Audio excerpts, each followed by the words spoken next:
30 years ago, the founders of SACNAS were trailblazers. Many of them were the first people in their communities to receive PhDs in science, the first Chicanos and Native Americans to be hired in their departments, and the first mentors for a new generation of Chicano and Native American scientists. The Chicano really never has a chance, like in the high school, for instance. You never have a model, to see another Chicano there. You never have a lawyer or a doctor or someone who owns a business. You're always like working for. SACNAS emerged alongside the Chicano and American Indian movements of the early 1970s. At the time, advanced degrees among minorities were few and far between, especially among Chicanos and Native Americans. Over 15,000 PhDs in science and engineering were awarded in 1975, but only 151 were granted to Hispanics and 13 to Native Americans. Chicanos have been told that they cannot compete in the academic world. They say that you just can't make it. You've made real low scores in this test and that test, and you cannot compete. Among Native American and Chicano scientists, there was tremendous isolation. Scattered across the nation, they felt a profound need to connect, form alliances, and build careers. In 1972, a handful of Native and Chicano scientists met in Albuquerque, New Mexico, to discuss issues concerning representation of Chicanos and Native Americans in science. From this meeting, the Society for Advancement of Chicanos and Native Americans in Science was born. Early initiatives included nationwide networking, securing recognition and funding from federal agencies, and organizing the first SACNAS National Conference in 1978. Since these early days, SACNAS' mission has evolved. At the heart of the organization is the work to encourage Chicano and Native American students to pursue graduate education in the sciences. SACNAS is providing opportunities for students to go into research careers. A lot of the communities that we serve traditionally haven't participated in science, and so we provide a forum for the students to really get into the culture of science. When I'm in a classroom, I look around. There's not many Chicano Latinas. I look around, there's hardly any.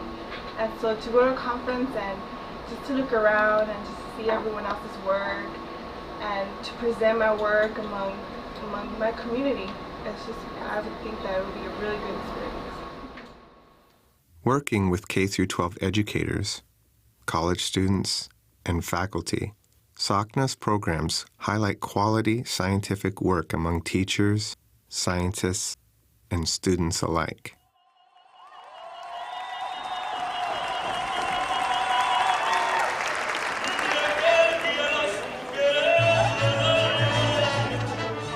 These programs form a unique blend of culture, of science, community, and most importantly, a dedication to creating a diverse scientific workforce across the nation.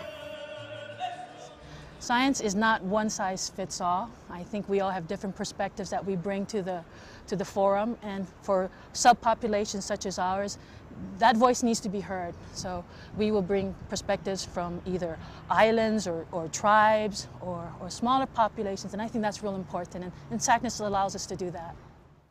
Over the years, SACNAS and its founders have flourished. The founders are now leaders at federal scientific agencies, tenured full professors, and university deans. Attendance at the national conference has increased from 225 in 1978 to over 2,000 in 2002. SACNAS was also recognized as the nation's premier minority science organization when it was awarded the 2002 National Science Board Public Service Award for its vital contribution to the scientific community. I see great challenges for SACNAS in helping to prepare our students. First, I think it's really important for the parents to learn about science education and the educational process. And we have to be able to teach the parents to become their children's their best advocates for success. We need to make students aware of the opportunities in science for them. And we also need to be inclusive to assure that the responsibility for training minority scientists is not just the responsibility of minority scientists, it's the responsibility of all scientists. We certainly are seeing a greater number of people of color who are beginning to enter science and enter graduate school and obtain their doctorate. That certainly is perhaps one of the largest, most significant changes that are happening. Unfortunately, when you look at the actual numbers, the proportion is still relatively small compared to the people of color who are in the populations, particularly Latinos and Native Americans. To face these challenges, SACNAS relies on the commitment of its professional membership, the enthusiasm and drive of its students, and the continued generosity of its sponsors. These alliances allow SACNAS to approach the work ahead with the confidence and experience that has been cultivated for over 30 years.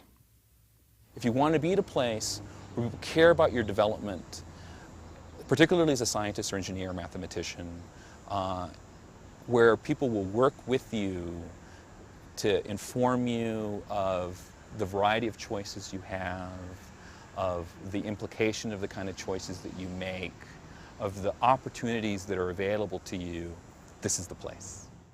With a passionate devotion to science and a deep-rooted commitment to diversity, SACNAS continues to blaze the trail for the next generation of minority scientists.